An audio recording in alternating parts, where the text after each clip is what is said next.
di dalam dunia bisnis yang dinamis dan penuh tantangan. Semua dimulai dari impian. Impian seorang individu yang ingin mengubah dunia dengan idenya yang luar biasa.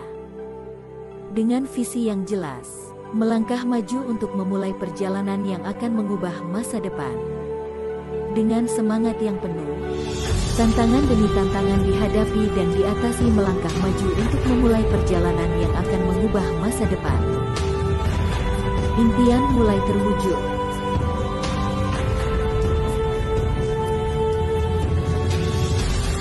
Akhirnya, September tahun 1995, didirikan Thalita Group.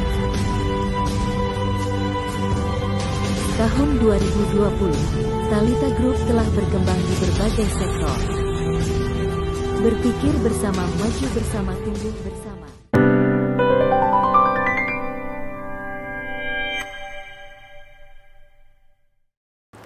Assalamualaikum warahmatullahi wabarakatuh. Waalaikumsalam. Selamat pagi Bapak. Ya. Hari ini kita kedatangan tamu yaitu Bapak Haji Darwin Huta Barat, selaku Ketua Yayasan Saroha. Nah, kenapa hari ini beliau datang?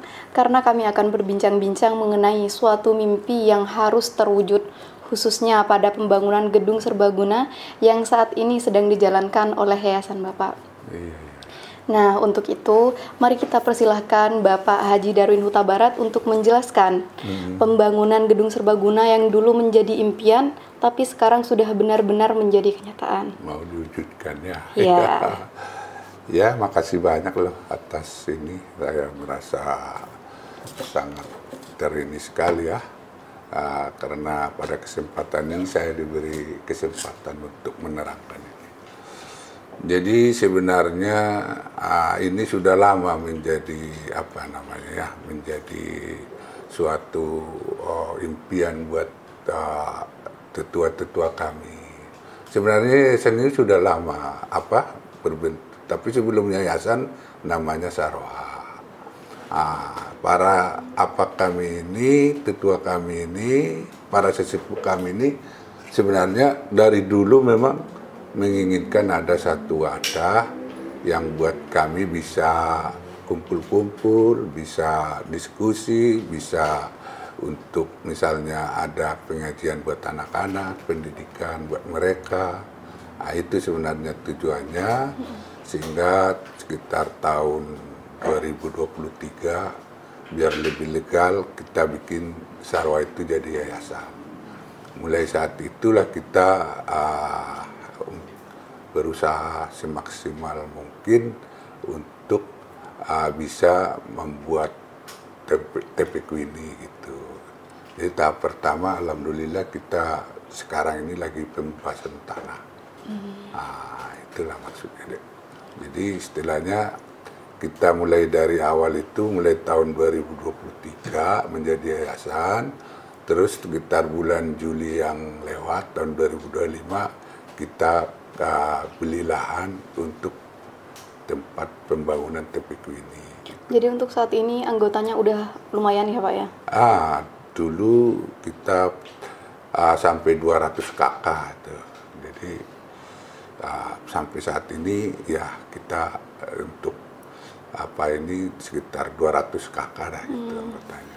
Baik, jadi sampai saat ini usaha apa yang Bapak Darwin lakukan untuk membangun dan mengembangkan gedung serbaguna ini? Karena pastinya ada suatu kerja keras dalam suatu pembangunan atau hal yang diinginkan sebelumnya gitu.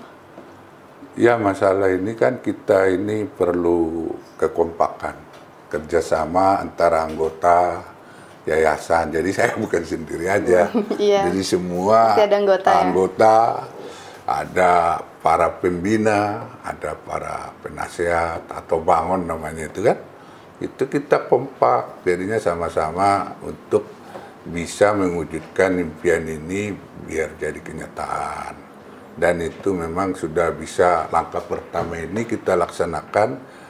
Pertama kan membeli lahannya dulu. Insya Allah bulan Januari setelah layoutnya untuk bangunannya itu nanti sudah bisa kita kita musyawarahkan yang terbaik. Insya Allah bulan Januari kita mulai membangun. Gitu. Jadi dukungan dari pengurus dan anggota ini sangat penting. Oh iya, Ya. kerjasama lah, Iya. kerjasama semua. Kalau saya sendirian nggak mungkin. Iya, Jadi benar. semua yang ada di yayasan itu istilahnya ikut berpartisipasi biar kompak, satu arah, satu tujuan, biar bisa mewujudkan cita-cita kami bersama. Jadi cita-cita bersama ini bukan saya pribadi Iya, ya. benar. Ah. Jadi penting banget ya untuk suatu organisasi atau suatu yayasan dalam beranggota dan berpengurus itu ya Pak ya. Iya, harus bersama pengurus sama anggota. Kita di Yayasan Sarawak ini alhamdulillah cukup kompak. Jadi setiap wujud perwujudan yang Bapak impikan selama ini, apakah ada hambatan-hambatan tertentu dalam menjalankan hal tersebut gitu Pak? Oh iya, jelas setiap kegiatan itu pasti ada hambatan. Tapi ya itulah, kita kan untuk proses mencapai itu kita jalanin aja, kita nikmatin aja istilahnya. Jadi ada pun hambatan itu sebenarnya ya tidak besar-besar amat, karena kita dari awal memang sudah jadi satu kesatuan di dalam organisasi ini. Nah, jadi yang menjadi istilahnya yang berat buat kami saat ini, yaitu tadi masalah dana itu. Iya. Jadi kita kan semuanya anggota ini, semua para atau bangun kami istilahnya pengurus berusaha biar bisa kita mendapatkan dana untuk bisa membangunnya. Jadi ini apa namanya, kalau kita sebagai muslim, kita ini sebagai itu amal ya buat yang ini, bukan kita minta-minta istilahnya. Jadi ini kita salurkan sedekah, kan ini berupa sedekah infak, karena kita kan rencananya ya di Bali ini kan kita ada tujuan juga biar karena ini kan Yayasan Sarawak Muslim ya, kita nggak lepas dari muslimnya, jadi tempat kita itu memang bisa nanti kita untuk mengajari pendidikan lah istilahnya, pendidikan agama. Gitu. Jadi kegiatan di setiap harinya di yayasan itu seperti apa dan bagaimana? Ya kita selalu tiap bulan ada pengajian lah itu, pengajian antara kita. Nah kalau dulu-dulu kan selalu dari rumah ke rumah gitu, karena itulah timbul ide bagaimana biar kita bikin satu tempat, biar kita ini lebih teratur cara organisasinya kan. Oh berarti itu setiap bulan kan biasanya Setiap kalau bulan. misalnya di Muslim tuh ada yang namanya yasinan setiap malam Jumat gitu ya Pak? Kalau sekarang posisinya kita setiap bulan, tapi dalam arti kalau ada perayaan-perayaan tertentu atau ada permintaan dari anggota, misalnya ada kegiatan yang tiba-tiba mau bikin pengajian di rumah, yasinan kayak dibilang ada tadi, kita datang rame-rame gitu. Jadi tergantung situasi lah. Iya. Jadi kompak banget ya Pak ya? Iya, Anggota kita, dan pengurusnya itu. Iya. Itu dari mana aja ya Pak? Isi anggotanya tuh dari daerah mana aja? Ya ini kan kita di sini kan dari Sumatera Utara. Sumatera Utara itu dulu Sarawak ini kan kalangan dari atau bangun kami ini datang dari sana, terus membentuk seperti perkumpulan lah Sarawak kan. Nah ini sekarang ini kita perlu untuk memberi sama generasi muda kita itu biar kebudayaan kultur kita dari Sumatera Utara ini tidak hilang, tidak terkikis oleh kemajuan zaman. Karena kita melihat kan anak-anak kita, bahkan cucu kita yang udah lahir di sini, mereka dari Sumatera Utara, contohnya dari Batak misalnya. Tapi bahasa Batak aja dia nggak ngerti. Jadi dia tercabut dari akarnya. Dia tidak ngerti kebudayaannya. Nah itulah yang kita harapkan nanti para yang ngerti, orang-orang tua yang apa, bisa memberi apa sama yang generasi muda ini, biar mereka paham, tidak lupa dengan kewajiban-kewajibannya, adatnya mereka juga di sana, termasuk juga memberi apa ya, kebudayaan yang positif yang menimbulkan apa kesehariannya yang lebih apa, disiplin misalnya, lebih teratur moralnya, otomatis jadi baik kalau dia mengikuti yang ada di kampungnya dulu, sudah berakar kuat dari zaman dulu di sana gitu. Itu hilang sekarang. Itulah rencana kita yang tua-tua ini ingin memberikan pengertian kepada generasi muda. Ayo belajarlah kalian, biar jangan sampai istilahnya kalian tidak tahu apa-apa masalah kampung kalian. Iya, gitu. Jadi Yayasan Saroha Muslim Bali ini Pak ditujukan untuk warga Sumatera aja atau bagaimana? Ya sementara memang dasarnya begitu deh. Begitu. Karena kita ini dari Sumatera Utara, anggaran rumah tangga kita memang jelas di situ. Iya. Himpunan orang Muslim dari Sumatera Utara. Gitu. Jadi banyak banget ya dari Sumatera Barat ternyata di Bali ya. Ya dari Sumatera Lumayan. Barat ada, Sumatera Utara ada, jadi dari Aceh ada. Tapi itu membawa adat istilahnya masing-masing.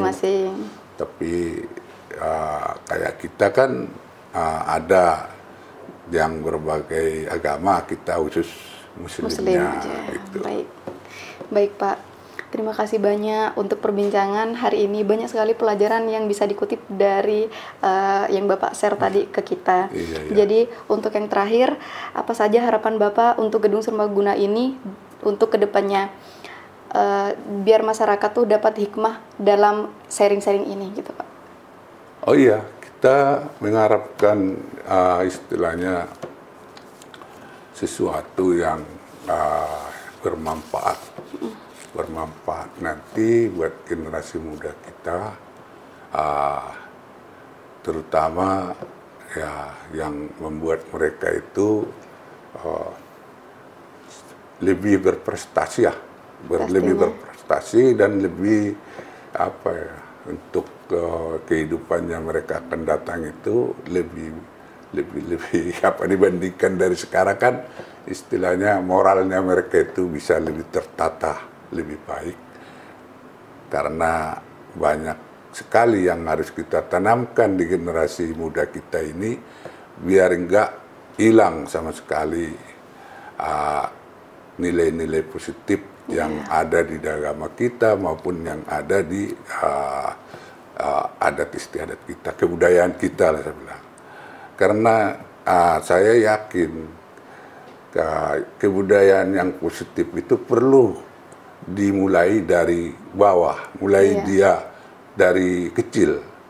Karena kehidupan yang sudah tertata sesuai dengan budaya yang kuat itu, dia akan istilahnya itu etikanya di dalam kehidupan itu akan seiara dengan itu. Misalnya saya kasih contoh ya, misalnya kita biasa punya kayak di Jepang dia kesatria lah saya bilangnya. Kesatria itu kan benar-benar dia itu melaksanakan apa yang menjadi kesatria itu. Dia akan malu misalnya mengingkari janji. Dia akan malu kalau dia menindas orang kecil. Nah, itu di dalam adat kita juga kan ada yang kayak gitu. Nah, termasuk juga ada namanya di sana itu Delian Natolu kan gitu. Itu gimana cara menghormati orang yang satu marga sama dia, gimana menghormati istilahnya orang yang satu darah dengan istrinya, itu beda. Dia lebih tinggi derajatnya sedikit. Garisnya apalah, bukan. Nah, satu darah itu satu marga. Jadi yang kayak gitu yang perlu istilahnya itu diberi penjelasan buat anak-anak kita. Jadi dengan begitu dia beretika nanti. Dia nggak sembarangan sama orang. Kalau dia lihat ada satu marga sama dia misalnya, ini di Sumatera ya, di kita ini. Dia tidak sungkan menganggap itu satu darah dengan dia, saudara dia. Padahal nggak kenal ya. Misalnya saya Huta Barat, tahu-tahu sana ada ini Huta Barat. Huta Barat juga. Saya nggak apa-apa, saya anggap abang. Padahal dia misalnya jenderal, nggak apa-apa saya temuin dia karena saya merasa ngerti bahwa kami itu kalau ke atas satu darah. Satu darah, iya. Nanti kalau misalnya ada istri yang punya samarga dengan ibu saya akan menghargai dia, menjaga dia, menghormati dia. Gitu. Jadi itu yang ditanamkan di generasi muda, insya Allah ada manfaatnya. Tentu juga dasarnya agama juga. Kita kasih pandangan yang bagaimana kalau udah janji harus ditepati. Terus jangan sampai misalnya demi ambisi, demi mencari keuntungan zaman modern sekarang, apa aja dikerjain kan? Iya, benar. Tidak ada rasa malu, tidak ada rasa sungkan. Nah yang begini yang perlu diajarkan buat mulai dari kecil ya. Karena dia udah biasa. Kayak orang Jepang misalnya, dia biasa kalau apa itu baris dia satu-satu teratur kan, disiplin. Dia malu dia kalau nyokor. Oh iya, beda sendiri gitu ya Pak. Kah? Lucu ya, Iya, kalau kita lihat ada di TV, ada pembagian beras, nasi, nasi bungkus. Iya. Mama peras dari mana-mana. Iya. Coba kalau itu kita tata dari mudanya mereka dulu, kan nggak begitu. Iya. Mereka kan teratur, satu demi satu. Nah itu menunjukkan moral yang menurut saya dengan teratur begitu membuat satu negara itu maju. Iya benar sih Pak. Etika itu pertama ya. Iya, ya itu perlu kita tanamkan di jiwa anak muda itu dulu, kebudayaan yang baik. Ada rasa malu, ada punya harga diri tinggi, sehingga dia tidak berani misalnya, kalau mau masuk kita harus pakai uang loh, misalnya kan. Nah, dia punya harga, saya mampu, makanya saya ujian ini kan itu. Benar. Terus dia pejabat, dia sifatnya mengayomi kan, mengayomi itu karena udah dibudayakan dia mengayomi anak buahnya, mengayomi apanya dia yang jadi bawaan dia nggak semena-mena jadinya kan gitu. Dengan keteraturan dari kesimpulannya dari keteraturan dia dari kecil dikasih kebudayaan yang bagus, kultur yang bagus, etika yang tertanam di hatinya itu tercipta waktu dia dewasa nanti otomatis sesuai dengan yang kita tanamkan dari kecil, dia menjadikan sesuatu yang boleh dibilang satu manusia yang punya akhlak mulia, kan? Iya benar. Punya penting akhlak banget mulia dan dia punya harga diri. Punya harga diri ini membuat orang istilahnya tidak main-main. Dia bersumpah, apa itu dia pegang. Iya. Nah, ada sampai kalau ekstrim. Misalnya Jepang, dia ada perencana sampai dia merasa kalah, mendingan dia bunuh diri. Arah kiri, kita kan nggak sampai begitu disiplin.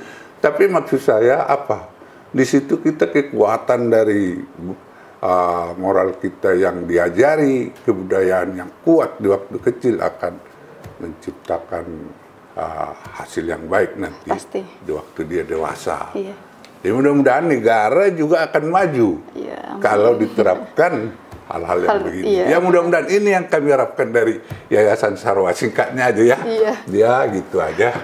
Aduh, banyak banget guys manfaat dari bincang-bincang kita hari ini. Baik Bapak, terima kasih untuk Bapak Haji Darwin Huta Barat. Kita akhiri bincang-bincang di sini. Semoga bermanfaat untuk masyarakat. Selamat pagi. Wassalamualaikum warahmatullahi wabarakatuh. Waalaikumsalam warahmatullahi wabarakatuh. Oke deh ya, makasih ya.